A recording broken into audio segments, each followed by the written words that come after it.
picks a tub, a bluish tub, and then he starts picking up rocks. You're picking up rocks, you're throwing rocks at me. And I started putting my head down like that. And he picks up another pile and he threw it at me, and I just went like that. And then that's whenever I went ahead and I... 911, what is the address of the emergency? It's at the Safeway gas station on Main Street. Some kids just shot a guy. Okay. What's the phone number? I have it on video. The Farmington PD responded to a call about a shooting at a Safeway gas station in Farmington, New Mexico. After the police apprehended the suspect, he was found armed with an airtight self-defense claim and surveillance backing his every move. Little did anyone know, though, that a brave witness will have video footage painting a totally different picture. Farmington is a relatively small town in New Mexico with a higher than usual crime rate, almost 48.7% higher than the national average. This is why their police department hosts a real-time crime center, a place that surveys the entire city with over 800-plus rotating cameras. With eyes and ears around the city, they utilized every bit of info the caller gave to track this mysterious shooter. They're getting into a blue Ford Ranger pickup in the Safeway parking lot. Okay. I don't know the license plate number. They ran to it. Headed towards where? They're headed towards Home Depot. Okay. Let me know if you lose sight of it. Are you able to go to the man that was shot? Hold on. Let me know where the truck went. I think he's dead, dude. I think the guy's dead. Let me know if you're able to go to him. We're going to get him some help. I'm walking back. I'm walking back right now. Armed with this information, officers on duty were dispatched to the Safeway gas station, which was on 30th and Main.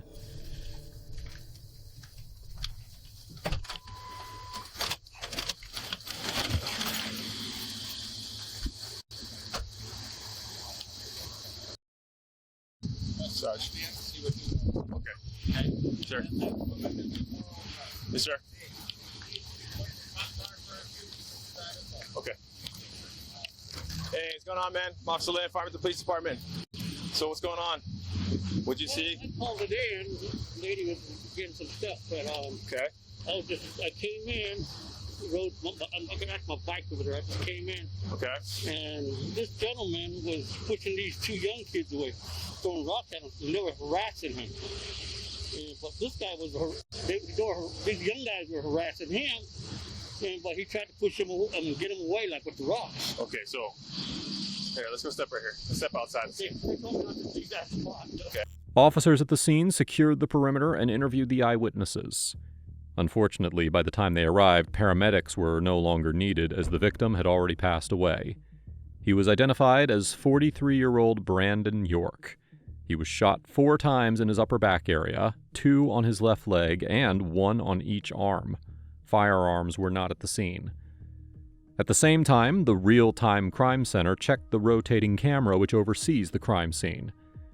They try zooming in for a blue Ford Ranger pickup or anyone else escaping from the area, but it was too late. According to the caller, the suspects fled towards the road leading to the Home Depot. So, after jumping from camera to camera and a lot of turning and zooming, they found this. A couple of interesting things were found from this footage. Firstly, he doesn't look like he's fleeing the scene. Otherwise, he would have been bolting through the traffic lights. It's as if he hasn't done anything wrong. Secondly, when the camera zooms in, you can see the driver smoking at the wheel, but no one in the passenger seat. The caller identified 2 shooters fleeing the scene.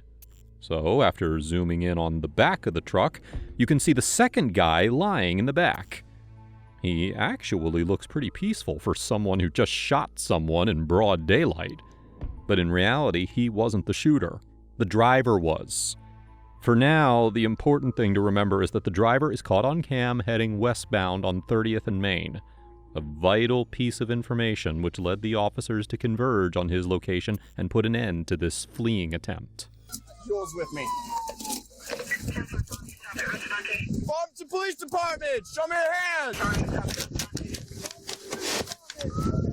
Show me your hands! Keep your hands out the window! Stick your hands out of the window! Stand up! Stop where you're at! You, sir! Turn around! Both of you face away! Walk back towards me. Keep walking. All right, we're gonna go up. Get down on your knees. Put your hands on top of your head. All right, you got hands. Thank you for cooperating. The duo surrendered quite easily, and while the driver stayed quiet during the arrest, the second guy claimed that he, quote-unquote, didn't do anything. There's someone else in the car. I didn't do anything. I didn't do anything. All right. I didn't.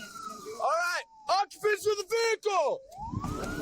Exit the vehicle now! I don't know who else is in there. Well, it turns out he's right. He wasn't the shooter. He was just someone who fled the scene with the driver, so he'll be cleared later on. Also, there was someone in the passenger seat, a female who appeared to be the driver's girlfriend. So now we are left with the driver of the vehicle, the actual shooter, who was identified as 21-year-old Guillermo Humberto Aguirre IV. He was from Farmington, New Mexico, and he ran a landscaping business. It was a business habit of his to hire homeless people from that area. There's no report on whether he has any priors out there, but based on the initial interaction, we can tell that he's compliant, understanding, and regretful of his actions. Okay, yeah. You said you were hitting the back? Yeah, I was hitting the back of the That's head. the second guy. That's second guy's stuff. This is first guy's stuff. Okay. I got hit in the back of the head with a Do you rock. need medical I'm attention? a little bit dizzy. I acted in self-defense. I should not have used my firearm, but he was crazy, and I was trying to help homeless people. Okay. And You don't have to talk to me right now. You understand that, right? Yeah, I'm probably gonna be life in prison now, huh? Hey, take a deep breath. I'm gonna take your glasses for you, okay? Just trying to work on being part of Farmington PD. I was just trying to help the homeless. This guy starts throwing rocks at me, hits me in the back of the head. Can I look at the back of your head? Yeah. I should not have used my firearm. I felt threatened. It's probably the lawyer's thing now. Where's my wife at? She's in this car? Okay. She had nothing to do with it. Hey, listen. This is a felony stop based off of what we had. We had to do what we had to do, okay?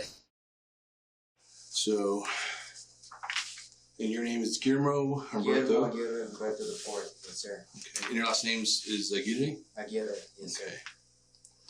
Let's see. I'm sorry I stink a little bit. I haven't showered in about a good 2-3 days. So That's fine. I'm trying to help homeless people, and I shouldn't even have my firearm on. But I acted in self-defense. I had to. Well, that's what I want to talk to you about.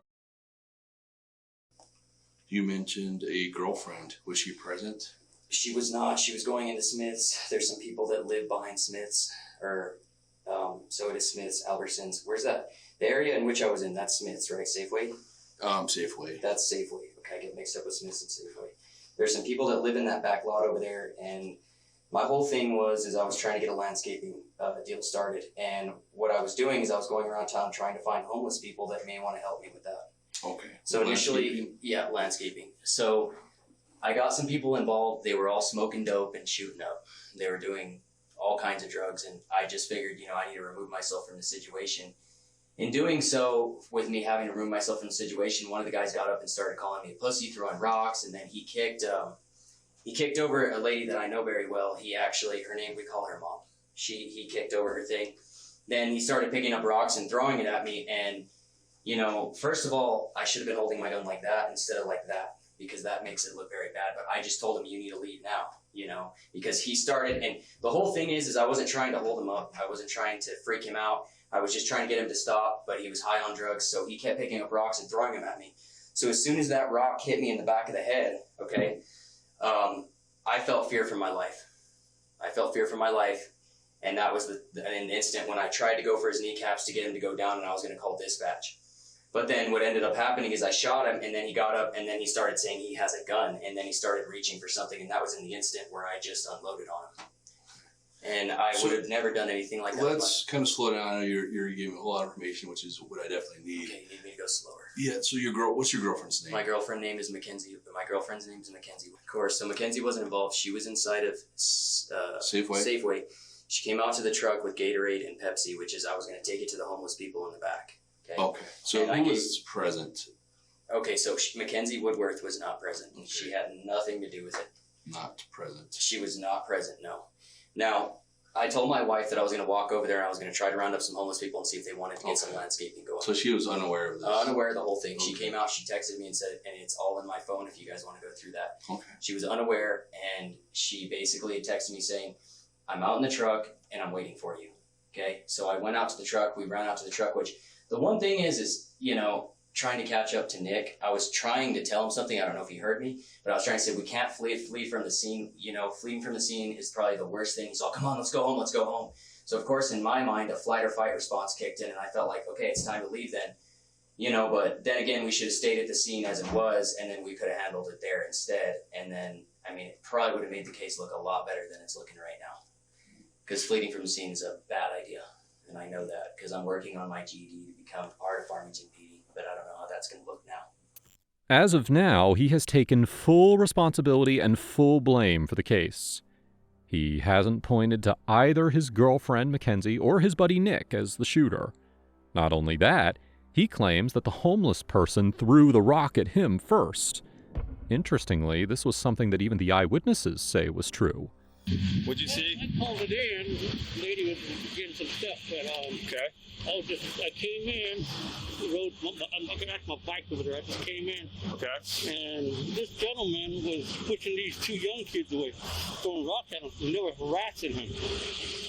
But this guy these young guys were harassing him, but he tried to push him away, get him away, like with the rocks. Okay, so. And from his overall tone and body language, he seems compliant and will go so far as to stage what happened. Did this happen out in the parking lot? The altercation with the firearm? Yeah. Yes, it did. And so you haven't been to the scene? I have not been to this scene. I just want to identify people I need to talk who I can round up. Here's a marker. Let's do this. So here is this huge building complex. You know, you got Best Buy, Petco, that clothing store, and then Safeway. Okay. And then we have we have this restaurant here. Okay. And then you have... So where's Safeway at? Safeway would be right here. Okay, so in the parking lot, this is where I was parked. Okay. You're parked here. It's parked here. Okay. Now let's go up here. Okay. In the back? You just draw a square right there. Yeah. Okay. Now there's a square, that location, there's a hole in the fence in the back. You're going to find a couple holes in the fence. Okay. You go through that back area. You go up in there, there's a foresty area. You go all the way back there, that's where you're going to find Mom. That's where you're going to round up all these people. Okay. But I'm pretty sure they're going to be fled before y'all get to them. Where did the shooting happen? So the shooting in the parking lot. So if my truck is right here, this is the outlet, right? Yep. That goes in the street. To the main street, yes. The shooting happened in this vicinity. Oh, okay. Just right here, right off the main street. Me and Nick walked from the truck all the way over there to see if we could get these homeless people to start working. Okay. And that was my whole thing. We were walking over. I had my firearm with me and I had my taser on me. Okay. Now, initially, I knew what I was getting into. I just had a bad feeling with the whole situation. So we walked into here, and there was a group of people here, obviously panhandling the stop signs right there. Okay. Now, there was an individual that was laying down right here. Okay. And that individual, native man, he was really high on drugs or whatever. So he was threatening this lady that was right here. As far as I know, he was threatening. And I just had got there. Okay. Okay. Didn't know anything. The guy I shot, was threatening to hurt somebody, or they were telling him he needed to leave because he was being disrespectful and a bunch of other things. So as soon as that happened, Ronald said, okay, you're going to have to tell that guy to leave. Okay, so I just got up and I said, look, Nick, I got to go. Okay, I told Nick, he's like, no, you're going to stay with me. Okay, obviously I stayed. Okay, and I was just like, well, let's tell him to leave. So he started yelling at me and he started calling us pussies and bitches and just all kinds of stuff. And he was high on drugs. So at first my plan was to walk back to the truck and call dispatch. But then I knew that Ron was there and Mom was there. And I know they do drugs. Okay. So I didn't want to get them involved in that because they're junkies as is. They don't have a life. Okay. I'm trying to help them out. Now, as soon as that happened, this individual starts throwing rocks at me, picking up piles of rocks and throwing them at me. And I had 2 or 3 that hit me in the back of the head. As soon as he started throwing projectiles at me, he hit me in the back of the head, and then he started to reach for something, okay? And in any type of footage, I swear I saw him reach.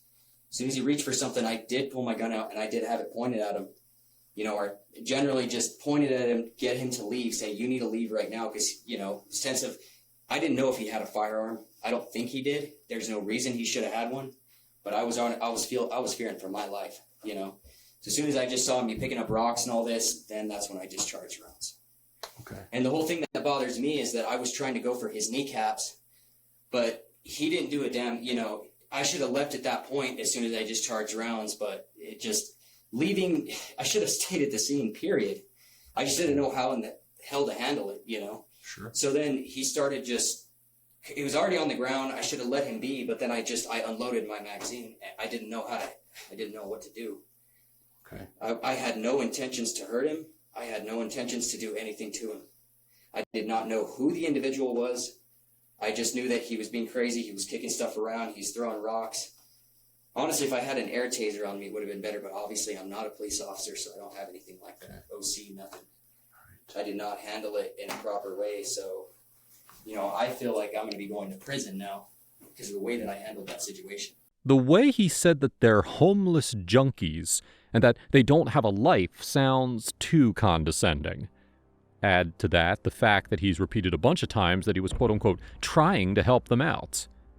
From a cynical perspective, it seems like he's trying to portray himself as some higher power, some help that they needed to eat. But this rock throwing must have been triggered by something they said or something they did. That is something that no camera or witness knows. Only Guillermo knows. From what you remember, I need to place people at that corner. Okay. So Mom and Ronald were there. Nicholas was there. Yes, sir. And this guy was throwing rocks. Who did he throw rocks at? He threw rocks at me and Nicholas was peacefully trying to get him to leave, and I was peacefully trying to get him to leave. As soon as I pointed my firearm at him, I said, "Look, you need to leave now. I felt threatened for my life." Okay, so I pointed my firearm at him. Okay, and I wasn't holding it properly. Okay, but I felt threatened. I thought he was going to walk away. He didn't walk away. He continued to aggress. And the whole thing is with me is I didn't know if he was going to chase me down. I didn't know if he's going to come. He's older than me. He's older than Nick. I didn't know if he's going to chase us down. I had no idea what was going to go on. So I used my firearm in self-defense. I had to do what I had to do. And, I've lived with an alcoholic father for years.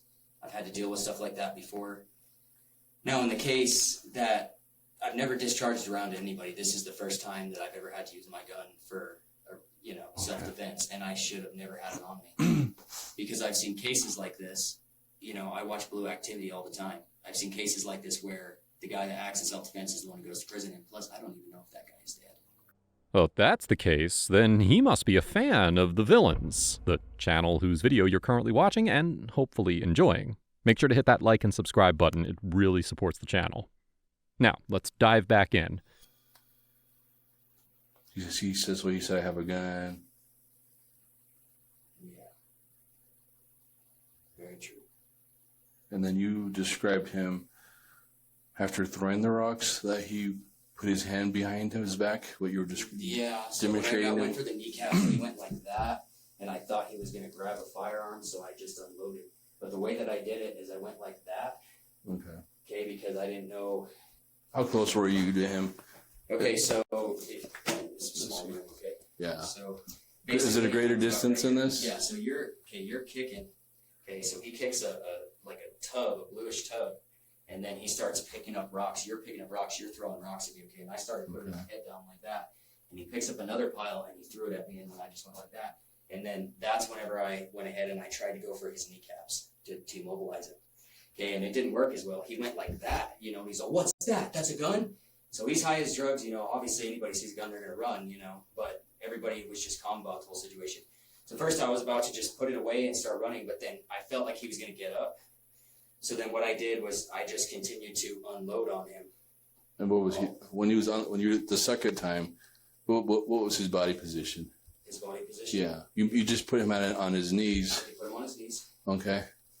And I didn't know what he was going to do, if he was going to get up and chase after me. I don't know. So his body position was like this. Okay, and my whole thing was then I just shot 2 or 3 more rounds, and then he fell to the floor, and he was done. And my entire thing is I was not aiming for the head. I was not. Center mass is what I was trying to aim for. It went from his legs to center mass. Because the whole thing is the way that you know how recoil is. Okay? Recoil went to center mass. He's trying to get his knees.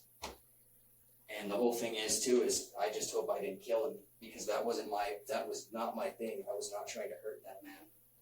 So initially you were shooting at his kneecaps, and then when he went to the ground, or when he was on his knee, you went for center mass? Is that, I don't want to put words in your mouth, Okay, the recoil caused me to go to center mass.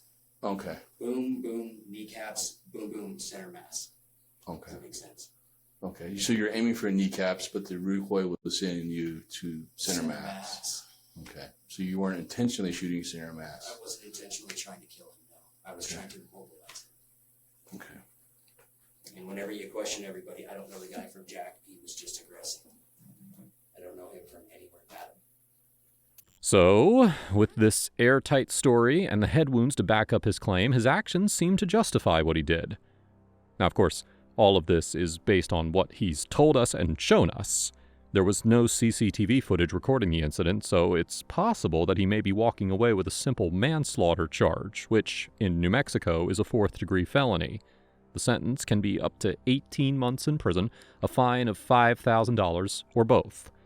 And just as Detective Bedoni was about to close the case on Guillermo Aguirre as an act of self-defense, there was just one piece of evidence that completely destroyed his case. 911, what is the address of the emergency?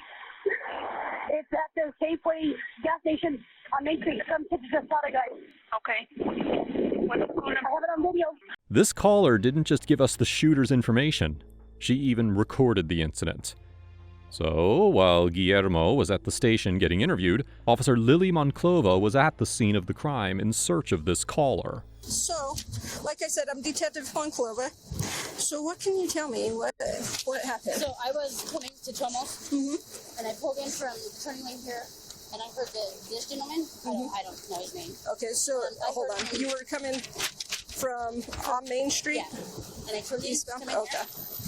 And I heard the gentleman here tell him, "Leave me alone, you punks, from gonna slap me."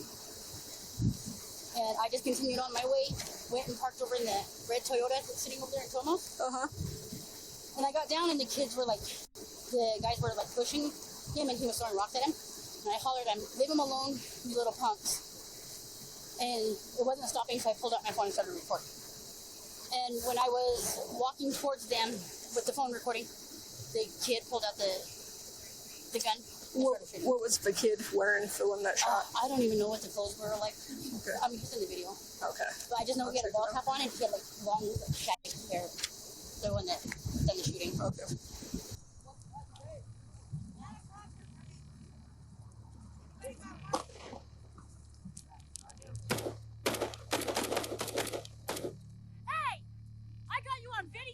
The video shows that Guillermo Aguirre shot Brandon York one time after he got hit in the head by a rock. We can see that he already had the gun in hand. And just as the video dies down, you can see Brandon fall down immediately, like the first shot was a successful hit. So there should be no reason whatsoever to shoot him again. However, when the state attorney became armed with this brave caller's testimony and video, there was no doubt in their minds that Guillermo committed second-degree murder and aggravated assault with a deadly weapon.